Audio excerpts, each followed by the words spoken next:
नमस्कार साथियों, गौरव ज्ञानधारा में आप सभी का स्वागत है। आज की क्लास के अंदर अपन राजस्थान की प्रमुख लोक कलाएं पढ़ने जा रहे हैं। और भाई साहब, लोक कला की इससे बेहतर क्लास नहीं आ सकती, यूट्यूब पे नहीं आई है। और आ तो सकती है क्योंकि जीजीडी है, जब तक तब तक सब चीजें मुमकिन है।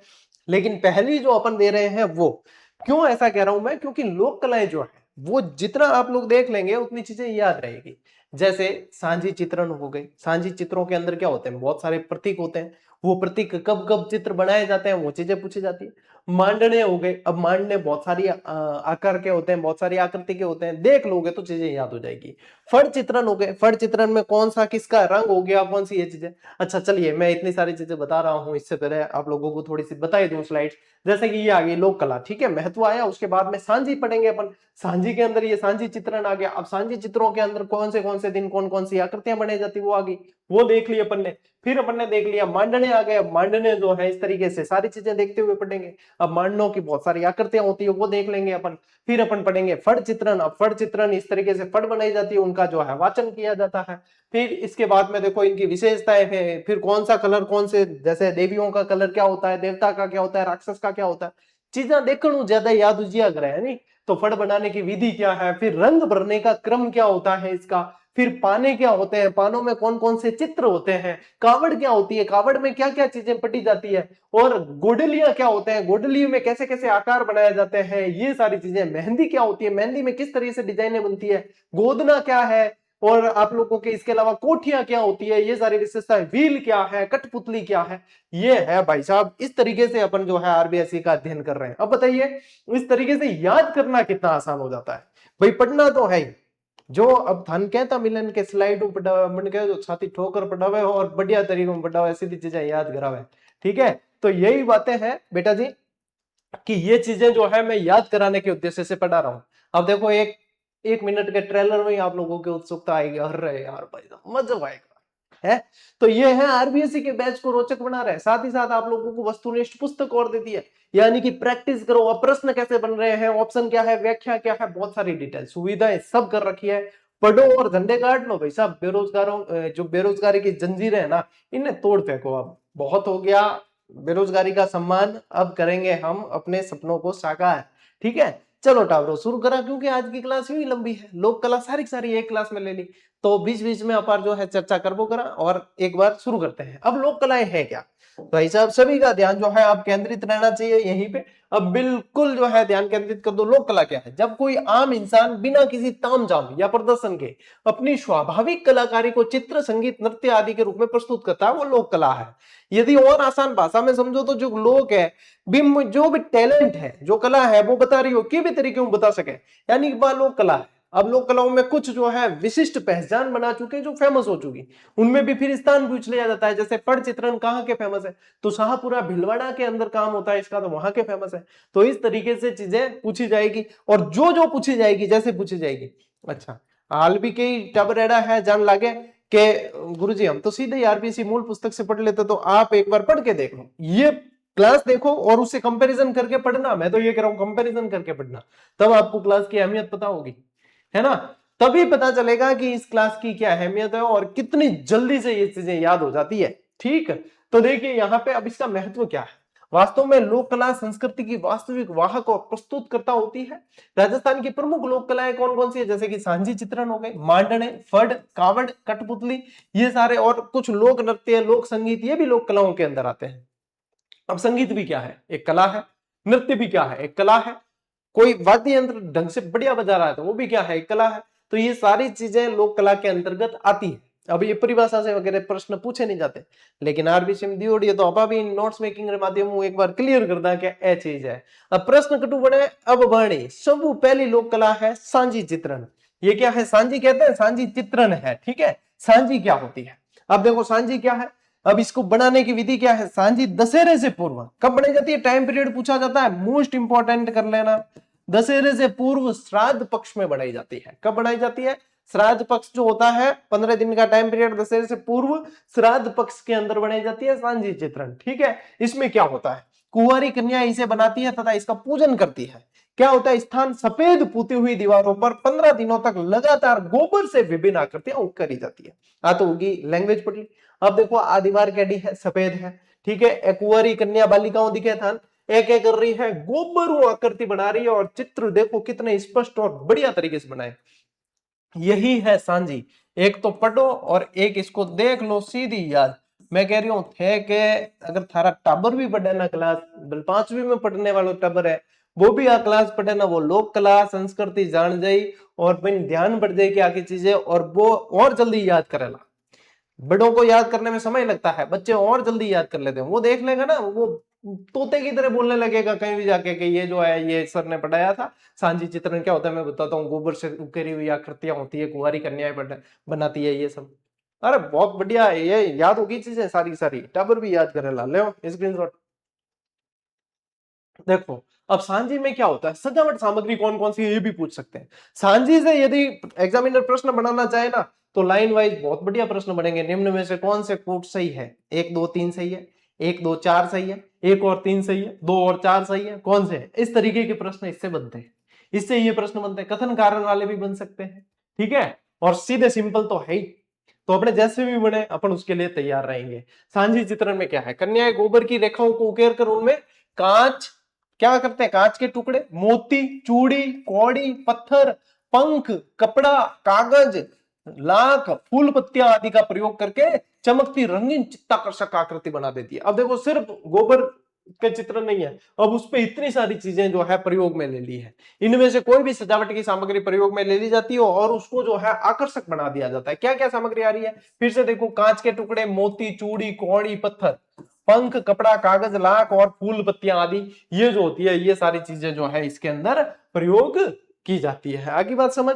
अन्य नाम क्या है, सांझी के बहुत सारे नाम है, और सांझी के और बहुत सारे नाम है। संजूली है, संजिया है, संजिया कोट कहा जाता है, हांजी कहवे, हांजियो कहवे, बहुत सारे नाम है इसके। तो अलग अलग नाम से भी ध्यान रखना है। क्या क्या है, सांझी, सिंजी, संजूली, सांझ के हांजी, सांजुली और हांजिया, ये सारे के सारे इसके नाम है सांझी के।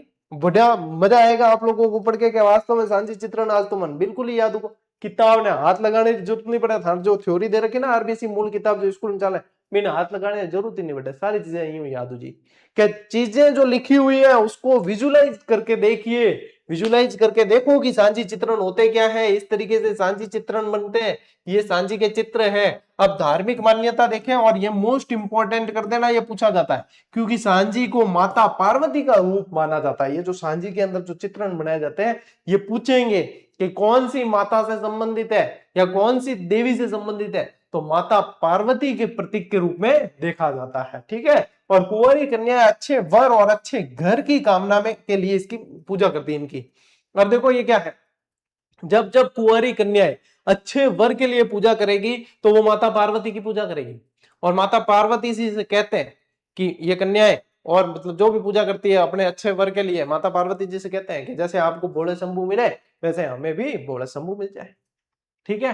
अब भोला शंभू मतलब महादेव जी मिले वही बात नहीं है, लेकिन भोला शंभू मिले यानी कि मैं देखो कहवा वे हुणे भोले मनु हुणे, और मतलब गुस्सा आ भी जाए तो फटाक उतर जाए। महादेव जी एड़ा या कि महादेव जी ने गुस्सा आ तो भी खारो, लेकिन जो उतर भी जाए तो फटाफट प्रसन्न भी जल्दी उतर। भोले शंभू थे, भोलेनाथ है ना। तो क्या हमें भी कोई भोलेनाथ मिल जाए, इसलिए माता पार्वती की पूजा करते हैं, ठीक है। चलिए स्क्रीनशॉट लीजिए, आगे बढ़ते हैं।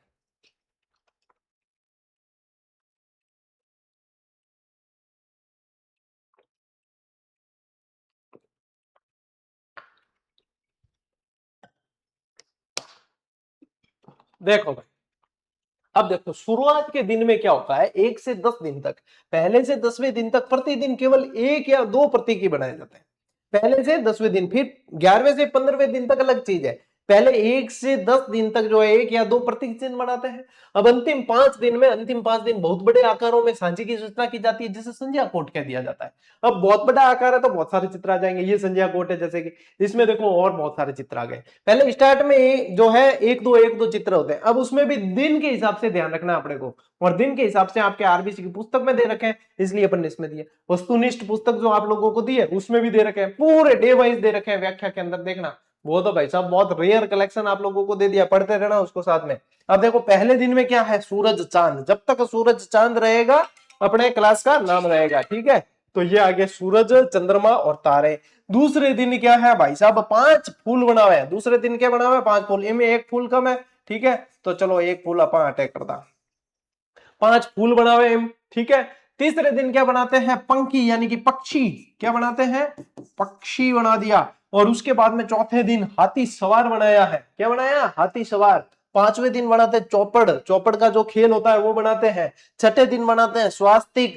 सातवें दिन बनाते हैं घेवर। आठवें दिन बनाते हैं ढोलक या नगाड़े। नौवें दिन बनाते हैं बंधनवार, बंधनवार जो को माला पहरावा ना तोरण द्वार माते बाचीज। 10वें दिन बनाते हैं खजूर का पेड़। तो ये देखो, देखना याद हो जाएगी सारी चीजें, देखना याद हो जाए ना। पहले दिन सूरज चांद, दूसरे दिन 5 फूल, तीसरे दिन पंखी बना दिया, चौथे दिन जो है हाथी बनाया, पांचवें दिन जो है अपने चौपड़, छठे दिन स्वास्तिक का चिन्ह, सातवें दिन घेवर, आठवें दिन ढोलक नगाड़े, नौवें दिन बंदरवार और 10वें दिन खजूर का पेड़। अब कैसे चित्र होते हैं देख लो ये सारे सारे। अब आया भाई साहब संध्या कोट वाला दिन, यानी कि आखिरी 5 दिन। आखिरी 5 दिन के चित्र क्या कहलाते हैं, संध्या कोट कहलाते हैं, मोस्ट इंपॉर्टेंट। आखिरी 5 दिन संध्या कोट के बीचों बीच सबसे बड़े आकार में निम्नलिखित आकृतियां बनाई जाती है। बीच में क्या बनते हैं, सांझी, सांझी माता के चित्र बना दिया, मानव आकृति बनाई, पशु पक्षी बना दिए, बीच में प्रकृति बना दी, और फिर आसपास जो है और बहुत सारे प्रतीक चिन्ह ले लिए जाते हैं। ये होता है पूरा का पूरा संध्या कोट कहलाता है, संध्या कोट कहलाता है। और भाई साहब आज दिन तक इस तरीके से किसी ने सांझी चित्रण नहीं बढ़ाया है यूट्यूब पे, इतना तो मैं कह सकता हूं। अब पढ़ाएंगे आगे, आगे बहुत जने पढ़ाएंगे इस तरीके से, क्योंकि विजुअलाइज कर दिया पूरी चीज को, दिमाग में चीजें सीधी छप जाएगी ये कि हाँ भाई आ तो गई होगी पक्की कंफर्म। ले स्क्रीनशॉट।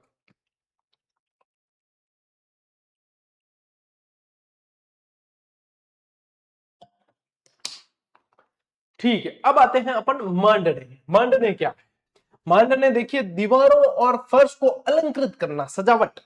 ऐसे पहले यदि देखोगे आप तो अपने जो है पहले जितने भी लोग थे वो क्या करते, घर को लीपते थे, और वो घर ठंडे बहुत रहते थे। अब भी देखना लीपे हुए यदि घर है गांवों में कहीं तो वो ठंडे रहते हैं बहुत, तो वो लीपे हुए साफ भी बने रहते थे, है ना। अब देखो मिट्टी गोबर और गारे से लीपे जाता है ना, लीपा जाता है, लेकिन साफ इतना रहता है वास्तव में, उस पर सफाई भी देखने लायक होती है। अब उसको सजावट, उसको जो है सजा दिया, बढ़िया तरीके से अलंकृत किया है, उसको सजाया गया है, तो वो जो है वो कहलाते हैं मांडने। अब मांडने किस किस जगह बनाई जाती है आकृतियां, वो देखिए। ये पूछते हैं घर की देहरी यानी कि चौखट पे। अब देखो चौखट पे बनाई हुई, ऐसे याद रखना। आंगन के अंदर बना दी, रंगोली टाइप उगती है, ये आंगन के अंदर बनाई। कोई चबूतरा बना हुआ है जो बैठने का ऊंचा स्थान है वहां पे बना दी जाती है। कोई चौक है आंगन में ही आ गया ये भी। घड़ा रखने का स्थान यानी परिंडा वगैरह कुछ है वहां पे बनाई जाती है। अगर घर में कहा जिन पनेरो, ठीक है, परिंडा कह दिया करें या पनेरो का, तो पनेरे पे बनाते हैं। फिर पूजन स्थल है, कोई मंदिर है इस तरीके के, वहां पे बनाई जाती है, तो ये मांडने बनाए जाते हैं। अब विभिन्न अवसरों और त्योहारों पे अलग अलग मांडने बनते हैं। जैसे कि यदि शादी के अवसर पे आप देखेंगे तो शादी में देखो सब पहला किन्हें याद करा, विनायक जी ने याद करा, गणेश जी ने याद कराना। तो सबसे पहले आप लोगों को शादी में ध्यान रखना है कि गणेश जी, फिर लक्ष्मी जी, ठीक है, गणेश जी लक्ष्मी जी के पैर। अभी भी दीपावली पूजन देखना आप, लक्ष्मी जी के पैरों की पूजा की जाती है, तो लक्ष्मी जी के पैर हो गए। स्वास्तिक हो गया, गलीचा, मोर मोरनी, गमले, कलियां, बंधनवार, ये सारे बनाए जाते हैं विवाह और अपने शादी विवाह जो समारोह होते हैं उनके अवसर पे, विवाह पे बनाए जाते हैं। गणेश जी लक्ष्मी जी के पैर, देखो गणेश जी लक्ष्मी जी के पैर, स्वास्तिक हो गए आपके। फिर इसके अलावा आपके गलीचा हो गया, ये देखो ये गलीचा है। फिर आपके मोर मोरनी हो गए, ठीक है, मोर मोरनी हो गए। उसके अलावा गमला है, कलियां है, बंधनवार है, ये सारे जो है चित्र बनाए जाते हैं विवाह के अवसर पे। बच्चे के जन्म के अवसर पे अलग होता है, बच्चे के जन्म के अवसर पे देखो गलीचा भी है, फूल और स्वास्तिक बनाए जाते हैं, फूल और स्वास्तिक भी। रक्षाबंधन पे श्रवण कुमार के मानने बनते हैं, रक्षाबंधन पे श्रवण कुमार ये पूछे जाते हैं। ध्यान रखना, ये जब जिस इस तरीके से प्रश्न पूछेंगे तो आपको ये क्लास बड़ी याद आएगी कि हाँ वास्तव में मैं तो बता दिया था ये। फिर देखो गणगौर पर, गणगौर पे जो है एक गुणो नाम की एक मिठाई आती है, उसका जो है वो बनाते हैं। इसके अलावा घेवर और लहरिया, घेवर और लहरिया इनके मानने मनाए जाते हैं। तीज के अवसर पे, तो तीज पे देखो घेवर है, लहरिया है, चौक, फूल, बगीचा, ये सारे बनाए जाते हैं। चित्र साथ साथ में देखते रहना, साथ साथ में आपके ऐड किए गए हैं। फिर देखो तीर्थ यात्रा से सकुशल लौटने पर, इस खुशी के विशेष अवसर पर पुष्कर मेढ़ी, ठीक है, पुष्कर मेढ़ी और पतवारी माता, पतवारी की मांडी बनाई जाती है, पतवारी माता की पूजा की जाती है। पतवारी माता को कहा जाता है रास्ते की देवी। पतवारी माता जो होती है ना, पतवारी माता को क्या बोलते हैं? रास्ते की देवी। रास्ते की देवी। ध्यान है, देखो कोई भी मतलब यात्रा माते जावे या कटे भी जो है, जैसे जान चढ़ावा हो रहा है, बारात निकाली हो रही है, मैं बारात निकासी, तो उस समय जैसे आप देखोगे तो टायर के नीचे जो है नारियल रख के फोड़ा जाता है या ऐसी चीजें, तो वो किस लिए फोड़ा जाता है? वो पथवारी देवी को याद करके फोड़ा जाता है कि रास्ते की देवी है, हे रास्ते की देवी माता, हमारे इस सफर में जो है आप साथ में रहना और हमारी रक्षा करना। तो ये पथवारी माता के जो है पूजा की जाती है। तो यहाँ पे जैसे कोई यात्रा से लौटा है, सकुशल लौटा है, तो पथवारी माता की मांडने बनाए जाते हैं। ठीक है, पुष्कर मेढ़ी बनाई जाती है। ये सारे जो है विभिन्न अवसरों पे मांडने इस तरीके से बनते हैं। लीजिए स्क्रीनशॉट। अब देखो टालो, मान्यताओं में अब आकृतियां अलग अलग होती है, कलात्मक आकृतियां होती है, ये ज्यामितीय आकृतियां होती है, ज्योमेट्रिकल। ठीक है, ज्यामितीय आकृतियां यानी कि त्रिभुज, वृत्त है, षटकोण, अष्टकोण, इस तरीके से आकृतियां बनती है। अब जैसे त्रिकोण में कैसी आकृतियां बनेगी? इस तरीके से बनाएंगे त्रिकोण में, ट्राइंगल। चतुष्कोण, स्क्वायर में कैसे बनेगी? ये चतुष्कोण ही होगी। ये षटकोण हो गया आपके। फिर आगे आपके अष्टकोण भी बनती है और वृत्ताकार भी बनती है। इस तरीके से ज्यामितीय आकृतियां बनाई जाती है मंडलों के अंदर। और इनकी विशेषता क्या है? शैली की विशेषता है कि ये अत्यंत सरल होते हैं, अमूर्त और ज्यामितीय शैली का एक अद्भुत सम्मिश्रण इसमें देखने को मिलता है। इस तरीके से ये बनती है। देख लीजिए कितनी शानदार कलाकृति, ऐसा लगता है कि देखते ही जाए। और मेरी तो मतलब ये कई बार इच्छा होती है कि मतलब एक ऐसा कमरा तैयार किया जाए जो बिल्कुल देसी हो, बिल्कुल ऐसे लिपा हुआ, ऊपर जो है छप्पर ऐसी जो है छत हो, जिसको अपन जो है प्राकृतिक बिल्कुल जो है अनुभव कर सके। आप देखो आजकल सारी चीजें अत्याधुनिक होगी, तो इसमें जो है प्रकृति से हम काफी कुछ दूर जा रहे हैं, है ना। तो इसमें जो है इस तरीके का एक मतलब तैयार किया जाए कि वहां पे जो लगे कि वास्तव में भाई अपने जो है राजस्थान की संस्कृति रही है, और ये वास्तव में इनके अंदर गुण भी बहुत होती है इन चीजों के अंदर। तो कभी ऐसा तैयार करेंगे बढ़िया मड हाउस, है ना। ले स्क्रीनशॉट। चलिए अब आते हैं भाई साहब फट चित्रण पे। फट चित्रण भाई बहुत मोस्ट इंपॉर्टेंट है। फट का शाब्दिक अर्थ होता है पढ़। पढ़ यानी कि पढ़ा जाता है, लेकिन पढ़े क्या? लिखा हुआ कुछ नहीं होता, चित्र होते हैं। और उन चित्रों को कथा के रूप में वाचन किया जाता है। और वाचन आप और मैं नहीं कर सका, वाचन करे स्पेशल भोपा जी ने, स्पेशल भोपा जी होते हैं, वो वाचन कर रहे हैं। तो ये आप लोगों को ध्यान रखना है भाई साहब। ठीक है, फट वाचन, फट जो बनती है सूती कपड़े पे बनाई जाती है, और स्पेशल भीलवाड़ा का जो जोशी परिवार है वो इसके लिए जाना जाता है। ठीक है, अब देखिए भीलवाड़ा शाहपुरा में छिपा यानी कि जोशी चितेरे। चितेरे क्या होते हैं? चित्रकार द्वारा किए जाने वाला पट चित्रण। पट चित्रण वही कपड़े पर बनाए जाते हैं, उनको राजस्थानी भाषा में कह दिया जाता है फड़। क्या कहा जाता है? फड़। मतलब किसी लोक देवता की, तो उन लोक देवता की पूरी जीवनी, पूरी गाथा, पूरी कथा इसके अंदर देखने को मिलती है। ठीक है, लयबद्ध तरीके से इसका वाचन किया जाता है। अब देखो फड़ वाचन यानी प्रस्तुतिकरण। फड़ का वाचन बोपों द्वारा किया जाता है। बोपे यानी कि उनके जो वाचने वाले होते हैं, उनके जो पुजारी होते हैं, वो ही जानते हैं पूरी कथा, और वो जो है वाचन करके बताते हैं। अब वाचन की विधि क्या है? बोपे फड़ को लकड़ी पर लपेट कर गांव गांव जाते हैं, पारंपरिक वस्त्र पहनकर रावण हत्ता या जंतर वाद्य यंत्र की धुन पर कदम थिरकते हुए वाचन किया जाता है। रावण हत्ता आधे कटे हुए नारियल से जो वाद्य यंत्र बनता है वो रावण हत्ता या जंतर, इनके माध्यम से। और भी जैसे वाद्य यंत्र होते हैं, कई कई के अंदर वाद्य यंत्र नहीं भी होते, तो इस तरीके से वाचन किया जाता है। सांस्कृतिक महत्व क्या है कि फड़ लोकनाट्य, गायन, वादन, मौखिक साहित्य, चित्रकला और लोक धर्म का एक अनूठा संगम है। इन सभी का संगम हो गया है फड़, इसलिए ये बहुत महत्वपूर्ण है। और फड़ के अंदर अभी और अपने को डिटेल पढ़नी है, एक बार इसका आप स्क्रीनशॉट लीजिए तो अपन आगे बढ़ते हैं। अच्छा, इस सप्ताह की ये अंतिम क्लास है, और ये अध्याय 5 भी अपना पूरा हो जाएगा, जिसमें 6 क्लासें अपन ने चित्रकला की पढ़ी है और एक क्लास लोक कला की। लोक कला की क्लास को अपन ने थोड़ा सा लंबा कर दिया ताकि एक ही क्लास में आपके लोक कलाएं पूरी हो जाए। इसके बाद में अगला टॉपिक बहुत अध्याय जबरदस्त आने वाला है, वो शिल्प कला से संबंधित है। यानी कि भाई साहब किले, दुर्ग, स्मारक, ये चीजें पढ़ने वाले हैं। और आरबीएससी की किताब जब 10वीं की पूरी हो जाएगी ना अपने, इसमें अभी छठे चैप्टर के अंदर अपन जाने वाले हैं, तब देखना कि आप लोगों का एक लेवल अलग ही डेवलप हो गया। आप लोगों को चीजें बहुत ज्यादा याद है बाकी के बनिस्पत जिन्होंने इन क्लासेस का लाभ नहीं लिया। बहुत अच्छी और हेल्पफुल रहेगी आप लोगों के लिए, यही मेरा प्रयास है। ठीक है, चलो तब चित्रण की विशेषताएं देखिए क्या है। फट चित्रण, इसमें लोक देवताओं के जीवन के अनेक प्रसंगों और उनसे संबंधित चमत्कारों को चित्रित किया गया है। ठीक है, पूरी मतलब उनकी गाथा होती है। अब देखोगे तो जन्म से लगा के और उन्होंने जो संघर्ष किए, उन्होंने जो लोकहित के कार्य किए, वो सारी चीजें इनके अंदर आती है। आकृतियों का अनुपात होता है, चित्रों में प्रमुख आकृति को सबसे बड़ा बनाया जाता है और अन्य आकृतियों को उसके अनुपात में छोटी बनाई जाती है। जैसे प्रमुख आकृति हो गई ये देवता की, तो ये सबसे बड़ी है, बाकी सारे चित्रण छोटे किए जाते हैं और उनको उसी क्रम से जो है बांटा जाता है। अब देखो जो सबसे मोस्ट इंपॉर्टेंट चीज जो आरबीएसई के अंदर आप लोगों के आई है, वो ये है कि इनमें रंग कौन कौन से अलग अलग प्रयुक्त किए जाते हैं। ये चीजें दे रखी है आपके वस्तुनिष्ठ में, सारी चीजें मिलेगी। जितना मैं पढ़ा रहा हूं वो वस्तुनिष्ठ में प्रश्नोत्तर के माध्यम से, व्याख्या के माध्यम से आप लोगों को दे दी है मैंने। ठीक है, उसको साथ साथ में अभ्यास करते रहना, कंप्लीट तैयारी हो जाएगी।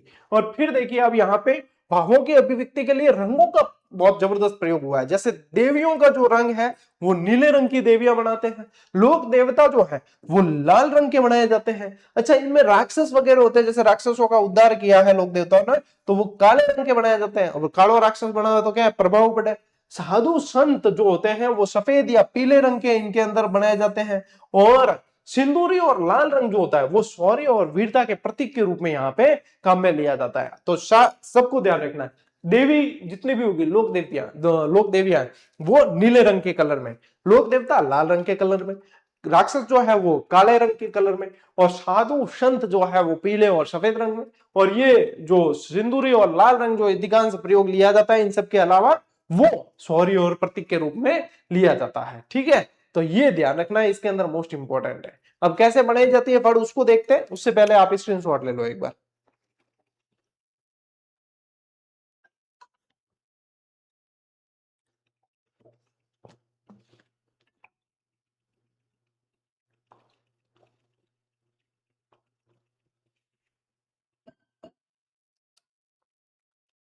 बढ़े आगे, ओके।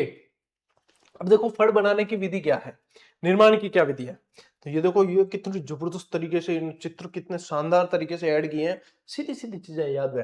देखो, कपड़ा तैयार करना, सबसे पहले मोटे हाथ कते दो सूती कपड़ों, जिसे रेजी या रेजा कहते हैं, उस पर गेहूं या चावल के मांड से गोंद मिलाकर कड़प लगाया जाता है। जिन अपाका कड़प लगानो क्या, जैसे ये महिलाओं की साड़ी होती है, पुरुषों के साफे होते हैं, तो इन पे कड़प लगाया जाता है, जिसको कलफ बोलते हैं, कड़प बोलते हैं, जिससे क्या बिल्कुल कड़क रहते हैं एकदम, है ना।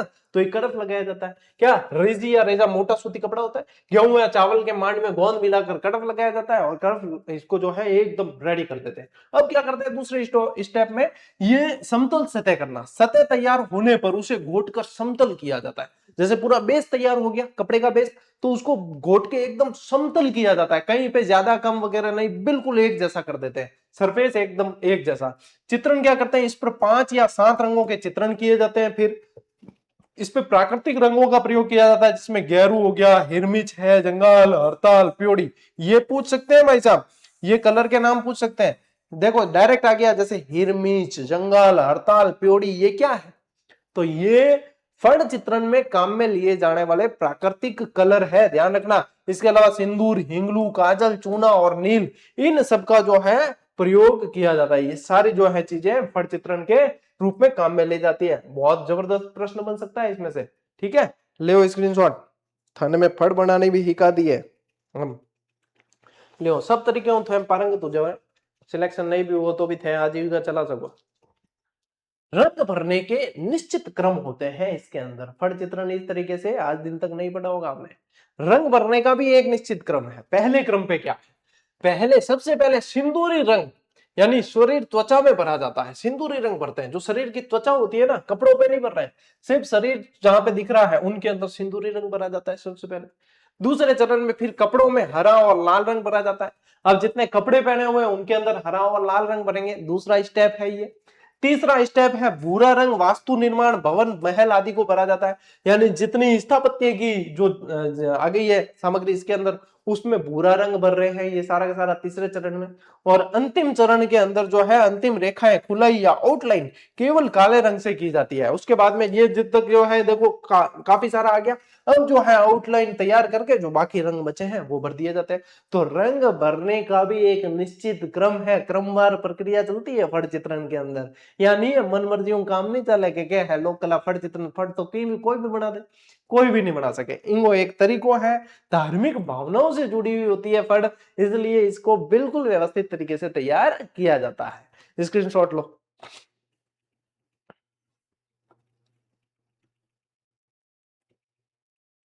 ठीक है, चलिए अब देखिए फट चित्रण आपके हो गया। अब देखो पाने क्या होते हैं, पाने। अब पाना क्या है, पाना यानी कि पानो ही है। पाना यानी कागज के ऊपर देवी देवताओं के जो चित्र बने हुए होते हैं वो होते हैं पाने।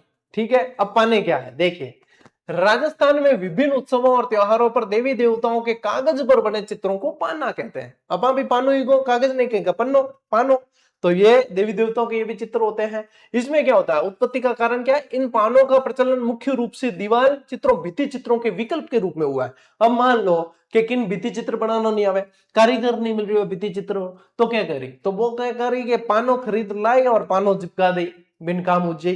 ठीक है, और यूं ही है भी तरीके रो है, जैसे मान लो किंग जानो है कि देवथान जानो है, लोक देवी या लोक देवता रे धोख लगाने जानो है, वो नहीं जा सक रही हो तो हमें पगा जोत कर दे। समझते हो इस बात को, हिंदी में समझाता हूँ कि कोई लोक देवता है, देवी के यहाँ पे दर्शन करने जाना चाहता है, वो नहीं जा पा रहा है, तो प्रतीकात्मक रूप से वहीं पे घर से उनको याद करके वहीं पे जोत कर दिया है, और उनको याद करके जो वहीं प्रसाद चढ़ा दिया, तो इसको बोलते हैं सामे पगे जोत लगानी। इनके क्या हमें पगे, तो हमें पगे वाला सिस्टम है। पानो भी क्या है, अल्टरनेट है, भित्ति चित्र नहीं बना पा रहे तो वहां पे पाना काम में ले लिया जाता है। ठीक है, लोकप्रियता क्या है, सस्ते होने के कारण ग्रामीण जन इन्हें आसानी से खरीद कर समय अनुसार त्योहारों पर प्रयोग कर लेते हैं। अब भित्ति चित्रों के अंदर क्या होता है कि कॉस्टिंग भी ज्यादा आती है, कारीगर भी ढंगों से जाए, और एक बार बना दियो परमानेंट हो जाए। पाना में क्या करे, एक बार लगाओ देवी देवता अवसर चेंज, पाना चेंज, यूं कर दिया करे, कम कॉस्टिंग आती है तो इसको ज्यादा प्राथमिकता देते हैं। अब पानों में होता है क्या, प्रमुख प्रचलित पाने कौन कौन से हैं, तो इसमें देखो गणेश जी के पाने, लक्ष्मी जी के पाने, रामदेव जी के, गोगा जी के, श्रवण कुमार, तेजा जी, भगवान श्री राम, भगवान कृष्ण, शिव पार्वती, धर्मराज जी, देव नारायण जी, ठीक है, श्रीनाथ जी, नरसिंह भगवान, ये सारे पाने जो है स्पेशली ज्यादा चलते हैं, इनके पाने ज्यादा काम में लिए जाते हैं। अब विशेष कलात्मक पाना मोस्ट इंपॉर्टेंट कर देना, श्रीनाथ जी का पाना सभी पानों में सर्वाधिक कलात्मक माना जाता है। अब श्रीनाथ जी का पाना कलात्मक क्यों है, क्योंकि श्रीनाथ जी के ही सबसे ज्यादा भित्ति चित्र बनते हैं पिछवाई के रूप में। अब पिछवाई के भी अल्टरनेट में देखते हैं तो श्रीनाथ जी का पाना काम में लिया जाता है। विशेषता क्या है, इस पाने में भगवान श्रीनाथ जी के 24 श्रृंगारों का चित्रण किया जाता है।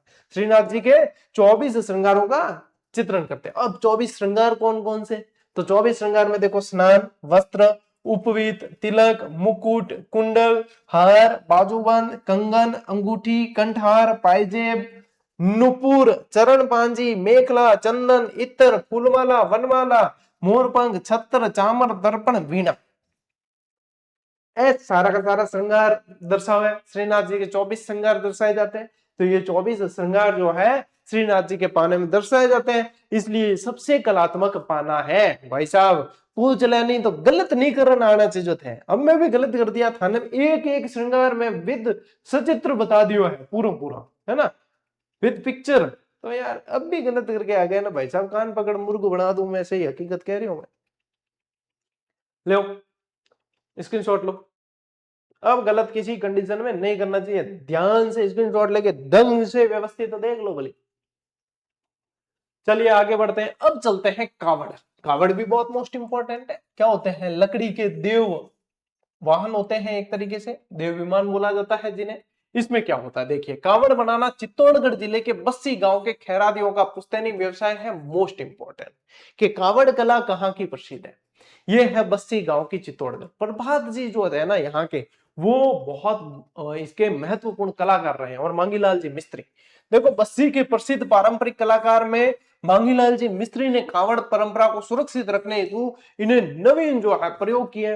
इनके द्वारा निर्मित कावड़ों को आज देश विदेश में अनेक संग्रहालयों में रखा गया है शोभा बढ़ाने के लिए। बताते हैं वहां पे कि देवताओं के देखो चलते फिरते मंदिर है ये कावड़, क्या होता है, कावड़ एक मंदिर नुमा काष्ठ कला आकृति होती है, लकड़ी की बनी हुई होती है, जिसमें बहुत सारे कपाट होते हैं, कपाट यानी दरवाजे, बहुत सारे दरवाजे होते हैं। रंग योजना कावड़ को मुख्य होती है, लाल रंग से रंगा जाता है, इसीलिए आप देख लो अपन ने ज्यादातर कावड़ आप लोगों के यहाँ चित्र में लाल रंग की ली है, ताकि आप लोगों को याद रहे। लाल रंग से रंगा जाता है और ऊपर काले रंग से पौराणिक कथाओं एवं धार्मिक प्रसंगों का चित्रांकन किया जाता है। लाल रंग किया, ऊपर जो है चित्रांकन होता है वो काले रंग से होता है, पूरा का पूरा धार्मिक कथाओं का चित्रांकन है। अब इसमें क्या है, इसका भी एक संचालन है कथावाचन का, कि कावड़ का वाचन करते समय कथावाचक एक एक करके इसके कपाट खोलता है, एक एक करके कपाट खोलते हैं, पहले कपाट बंद होता है, फिर कपाट खोला जाता है, दूसरा कपाट खोलते हैं, और अंतिम रूप से जो है फिर राम लक्ष्मण सीता जी का यहाँ पे मूर्ति दर्शित की जाती है। तो देखो कथा आगे बढ़ने के साथ साथ नए नए दृश्य और पात्र सामने आते हैं। अंत में कावड़ के मध्य भाग में भगवान राम, लक्ष्मण और माता सीता की मूर्तियां जो है वो दर्शित होती है इसके अंदर। ठीक है, तो ये क्या है, ये भी आप लोगों के चित्रकला, धार्मिक जो पौराणिक मान्यता है उन सब का अनूठा मिश्रण है। ठीक है, ध्यान रखना है। कावड़ लो, कावड़ ऐसे होते हैं। चलो स्क्रीनशॉट लो। देखिए अब आते हैं भाई साहब गोडलिया। गोडलिया क्या है, कावड़ पढ़ लिया, अब गोडलिया क्या है। अब गोडलिया में क्या दिख रहा है आप लोगों को बताइए, टेक्स्ट अपन नहीं पढ़ते हैं, चलिए दिख क्या रहा है, पशु दिख रहा है, पशु के ऊपर कुछ निशान दिख रहे हैं, निशान दिख रहे हैं, वो दागा जाता है निशान। निशान क्या होता है, वो जैसे गर्म की जाती है तो इनके बाल होते हैं ना पशुओं के, वो थोड़ा सा जलता है और उससे जो है वो निशान हो जाता है। तो ये गोडलिया एक कुछ निशान होते हैं, पशुओं को दागने की प्रक्रिया होती है। तो यहाँ पे क्या है, पशुओं के शरीर पर विभिन्न विभिन्न प्रकार की आकृतियों को जो बड़े कलात्मक दाग दिए जाते हैं उनको गोडलिया कहा जाता है। अब गोडलिया के कुछ सामान्य यहाँ पे प्रतीक भी है। देखो दागने की प्रक्रिया क्या होती है, पशुओं को दागने की इस क्रिया को अटेरना कहा जाता है। जो चिन्ह है वो गोडलिया कहलाते हैं, जो प्रोसेस है वो अटेरिया कहलाती है। ठीक है, अटेरना। तो देखो यहाँ पे जैसे त्रिशूल का निशान है, ये ऐसा गोल वृत्ताकार निशान है, स्वास्तिक का है, मोर जो है इस तरीके से बनाया जाता है, हीरा निशान है, अर्धचंद्र है, क्रॉस है, तारा है, तीर है, दिल है। ठीक है, अब यहाँ पे आप लोगों को दिखेगा मोर ऐसा कैसे है, तो इस तरीके से, मतलब गोडलिया के निशान इस तरीके से होते हैं। आप देखना गोडलिया के ज्यादातर जो निशान है वो ऐसे ही होते हैं। ठीक है, इस तरीके से देखो ये दागा जाता है, अटेरना पूरी प्रक्रिया कहलाती है। अब इसका मुख्य उद्देश्य क्या है, चुराए गए पशुओं की शिनाख्त, पहचान करना, पशुओं की सामान्य पहचान बनाए रखना। क्योंकि पहले, अब तो चलो ये नहीं होता इतना, लेकिन पहले पशु संपदा ही असली संपत्ति मानी जाती थी, जिसके पास जितने पशु उतना अमीर, और कोई चुरा के ले जाए तो कैसे पता चला पशु, तो मतलब माने कौन के वो नहीं है, बी टाइम कोई सीसीटीवी कैमरा आता कौन जो के पहचान देख ला के कैमरे में जी। तो उस समय यही काम में लिया जाता था, स्पेशली वो निशान होता था कि ये निशान लगा है तो वो फलानी का है। ठीक है, तो ऐसे पता चल जाता था, चोरियां नहीं होती थी फिर। ये तरीका है। अभी और बताता हूं मैं आपको, स्क्रीनशॉट लो, गोडलिया में और है जानकारी। देखो प्रतीक और संस्कृति का महत्व इसके अंदर क्या है, पशुओं पर बने ये चित्र जो है वो जाति विशेष के, कहीं अंचल क्षेत्र विशेष के, तो कहीं विशिष्ट राजघराने के प्रतीक होते थे। स्पेशली पता चल जाता था किसी स्पेशल जाति विशेष के होते तो वो वैसे ही चित्र उसके ऊपर बनाते थे। ठीक है, इस तरीके से पता चलता था। कैसे इसमें समावेश होता, तो इन चिन्हों में प्रकृति के विविध उपादान, धार्मिक आस्थाओं की प्रतीक चिन्ह, मानव आकृतियां, विविध कृषि उपकरण तथा दैनिक आवश्यकता की वस्तु के विभिन्न अंकों का समावेश किया जाता था। ये देख लो इतने सारे चिन्ह, ऐसे लगेंगे जैसे हड़प्पा संस्कृति की अपन कोई शैली पढ़ रहे हैं। इस तरीके से ये चिन्ह देखने को मिलते हैं। अब देखो दागने के साधन क्या होते थे, पशुओं को दागने के लिए निम्नलिखित वस्तुओं को गर्म किया जाता था, लोहे के सरिये, मिट्टी की ढकनी, लोहे या पीतल के अक्षर इस तरीके से बने हुए, और किसी वृक्ष विशेष की डाली, जिनसे जो है इतने तरह के काम में ले जाते थे, किसी से भी जो जिसके पास होता उसके अनुसार दागते थे। दागने की क्रिया क्या कहलाती थी, अटेरना। और जो दाग निशान होते थे वो क्या कहलाते थे, गोडलिया। ठीक है, मोस्ट इंपॉर्टेंट है, लो स्क्रीनशॉट लो। अब भाई साहब मेहंदी, अब मेहंदी में थाने क्या बताऊं, मेहंदी तो थे बॉलीवुड मूवी देख चुके हो। ठीक है, तो मेहंदी क्या है, वैसे मेहंदी एक फसल है जो पाली के सोजत की बहुत फेमस है और सभी जगह निर्यात होती है। ठीक है, अब मेहंदी वही चीज है जो गोल के लगाई जाती है। अब इसमें जो है विभिन्न तरह की डिजाइन बना दी जाती है, कौन आते हैं अलग अलग तरीके के, है ना।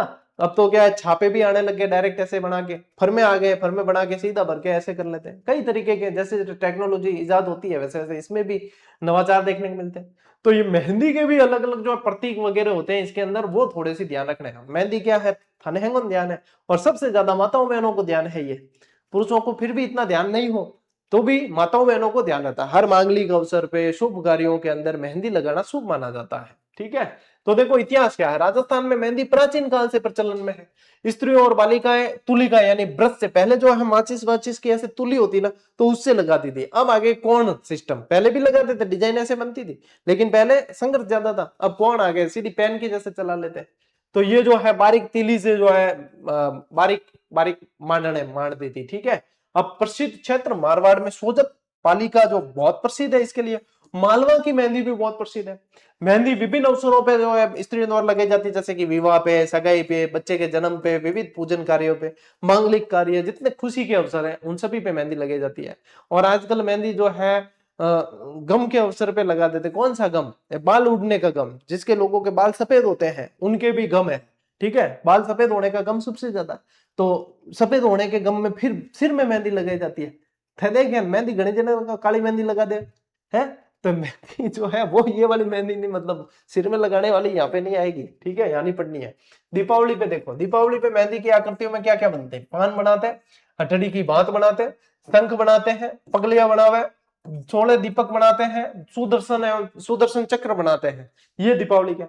मकर संक्रांति पे स्पेशली घेवर और बींजनी बनाते हैं। करवा चौथ पे छबड़ी यानी चालनी और स्वास्तिक बनाते हैं, और धड़ी नाम लिख दिया करे करवा चौथ तीज वाला, बीच में छुपान के है, या यूं भी लिखे, खुल्लो भी लिखे, है ना। रक्षाबंधन पे लहरिया और चीक बनाते हैं।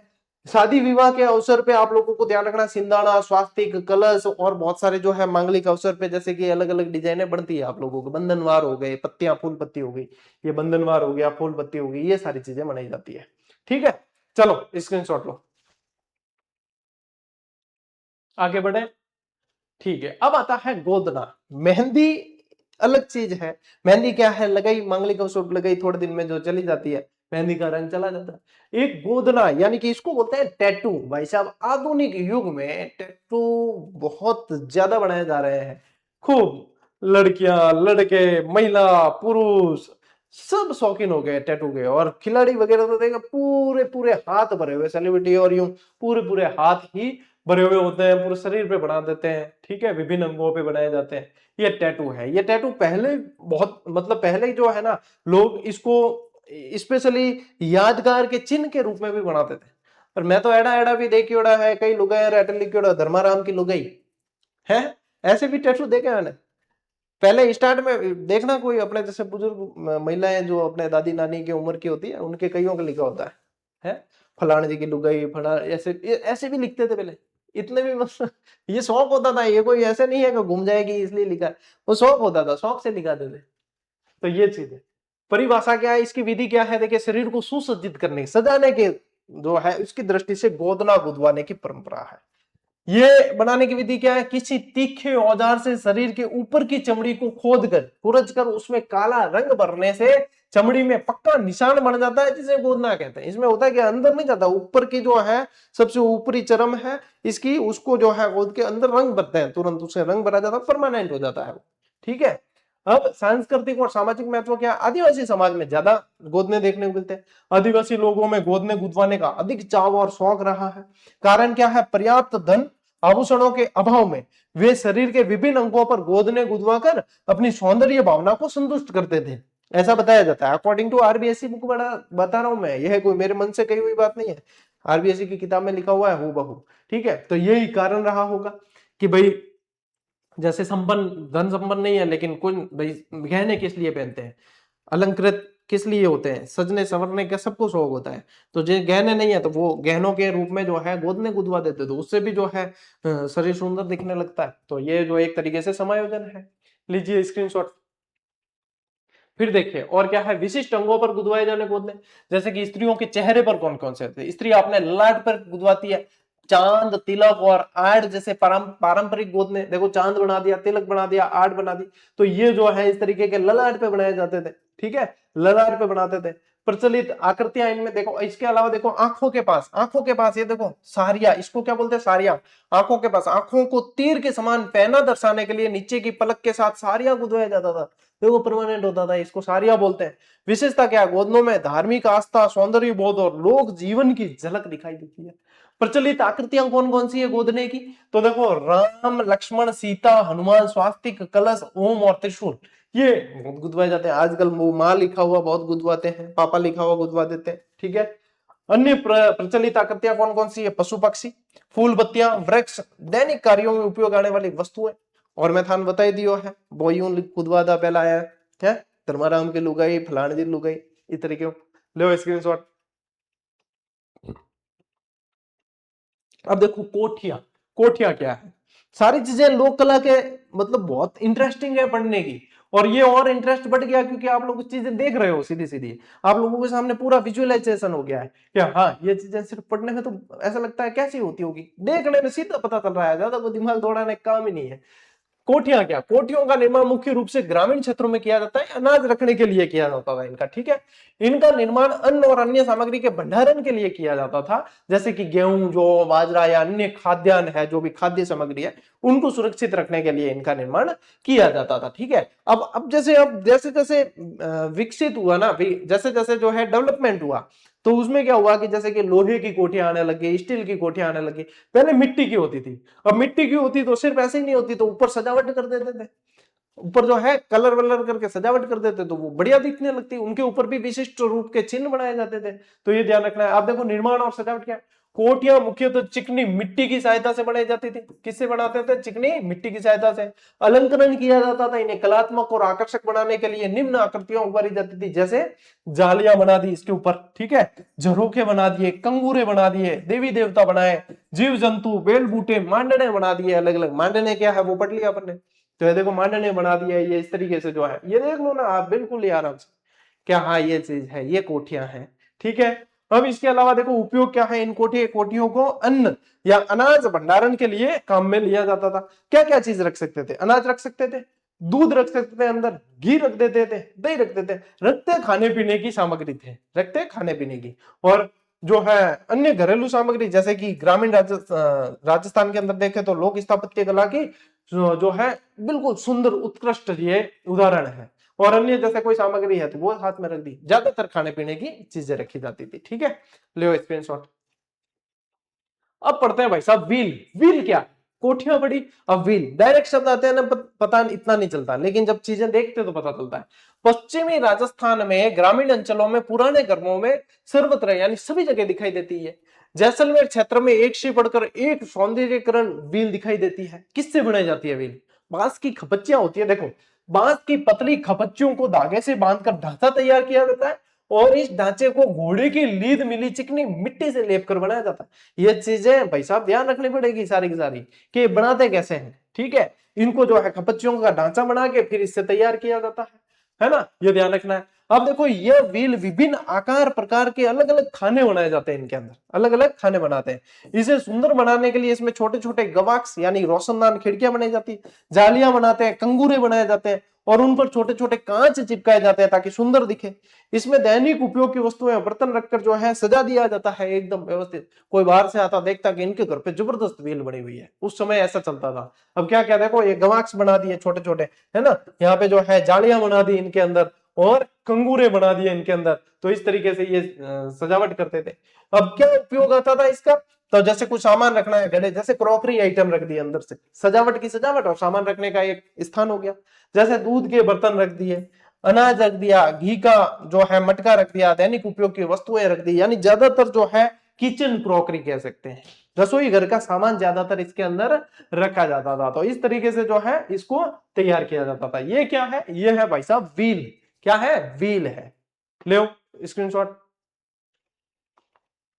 अब भाई साहब कठपुतली, कठपुतली पपेट, ठीक है। मैं कह रहा हूं अपन भाग्यशाली हैं जो 90s के दौर के बच्चे रहे हैं, वो भाग्यशाली है, उन्होंने कठपुतली भी देखे हैं, उन्होंने आज का युग भी देख रहे हैं जो अत्याधुनिक युग हो चुका है आजकल, वीडियो गेम्स और ये सारी चीजें हैं अस्तित्व में। कठपुतली एक ऐसा शो है जो लोक जीवन को रंगा रंग रूप देता है, जीवंत कर देता है उन कहानियों को। कठपुतली का खेल मतलब आजकल के बच्चों को यदि देखने को मिले तो मैं उन्हें भाग्यशाली समझता हूं, क्योंकि आने वाले समय में ये चीजें नहीं देखने को मिलेगी, ये विलुप्त हो रही है। हमारी लोक संस्कृति लोक कला विलुप्त होने की कगार पे है। तो इनको संरक्षित किया जाए, इनको संरक्षित किया जाए ताकि आने वाली पीढ़ियां भी इन्हें देख सके कि ये ऐसी कलाकारी भी हुई है। क्या होता था इसके अंदर, धागों की सहायता से काष्ठ यानी कि लकड़ी की जो है मूर्तियां होती थी, ये कठपुतली है। ये लकड़ी भी कौन सी होती थी, ये आड़ू की लकड़ी होती थी। किसकी होती थी, आड़ू वृक्ष होता है उसकी लकड़ी की बनी होती है ये। और इन कठपुतलियों का संचालन करते हैं धागे से। धागा पुतली शैली मुख्य रूप से राजस्थान की देन मानी जाती है। ठीक है, कठपुतलियों के माध्यम से गांव गांव और घर घर में निम्नलिखित खेल दर्शाए जाते हैं। सिंहासन बत्तीसी, पृथ्वीराज संयोगिता, अमर सिंह राठौड़। अमर सिंह राठौड़ की कहानियां बहुत ज्यादा चर्चा में रहती कठपुतली के अंदर। ठीक है, अमर सिंह राठौड़ मैंने पढ़ा है ना आप लोगों को, नागौर वाले वही है। तो उनकी कहानियां, संयोगिता पृथ्वीराज जी की कहानियां है, सुभाष जी अपर घनी बताओ संयोगिता पृथ्वीराज वाली कहानियां। तो यह है अंतरराष्ट्रीय उपलब्धि और देखिए सम्मान। वर्ष 1965 के अंदर जो है इन्हें अंतरराष्ट्रीय उपलब्धि मिली है। रोमानिया में आयोजित तृतीय अंतरराष्ट्रीय कठपुतली समारोह के अंदर उदयपुर के भारतीय लोक कला मंडल के कलाकारों ने भाग लिया और राजस्थान की इस कला ने विश्व का प्रथम पुरस्कार प्राप्त कर लिया। ठीक है, विश्व में प्रथम पुरस्कार इसके संदर्भ में प्राप्त किया है रोमानिया के अंदर। और भारतीय लोक कला मंडल जो है वो अभी भी इस कला को संरक्षित किए हुए हैं, जहां से देवीलाल सामर जी का नाम जुड़ा हुआ है। क्या ध्यान रखेंगे, देवीलाल सामर जी का नाम जुड़ा हुआ है इनके संरक्षण से रिलेटेड। ठीक है, तो ये चीज ध्यान रखनी है। ले स्क्रीनशॉट। ओके, इसी के साथ पता ही नहीं चला कि लोक कला की ये क्लास कैसे कैसे आगे बढ़ती चलेगी। 45-46 मिनट कहां चले गए और एक एक लोक कला को हमने न सिर्फ पढ़ा न सिर्फ देखा, बल्कि ऐसे लगा जैसे कि हमारे सामने ही ये चीजें बन रही है, ये सज रही है। कई जगह ये चीजें अब वस्तु स्थिति में देखने को नहीं मिल रही, लेकिन इन चित्रों के माध्यम से ये चीजें जीवंत करने की कोशिश की है, ताकि आप लोगों के दिमाग में स्थायी छवि बन जाए। और जब जब ये चीजें पूछी जाएगी इस तरीके से, तो आप गलत करके नहीं आओगे। लोक कला को एक अलग लेवल पे जाके अपन ने पढ़ा है और ये चीजें याद करने की कोशिश की है। इसीलिए कहता हूं कि नियमित रहो। ये आधा पौना घंटा जो मैं आप लोगों का लेता हूं, वो निश्चित रूप से आप लोगों के दिमाग में चीजों को स्थायी करने के लिए। पढ़ आप भी सकते हो, आप मेरे से ज्यादा मेहनत करते हो, लेकिन उनको चीजों को जो है कुछ स्थायी तरीके से पढ़ा जाए, ताकि आने वाले परीक्षाओं में हम अच्छा प्रदर्शन कर पाए और सपनों को साकार कर पाए। ठीक है, थोड़ा ज्यादा ऑफिशियल बोल दियो शायद। ठीक है, चलिए आज की इस क्लास में साथियों इतना ही। अब मिलते हैं अपन अगली क्लास में, अगले सेशन में। तब तक के लिए राम राम, जय हिंद।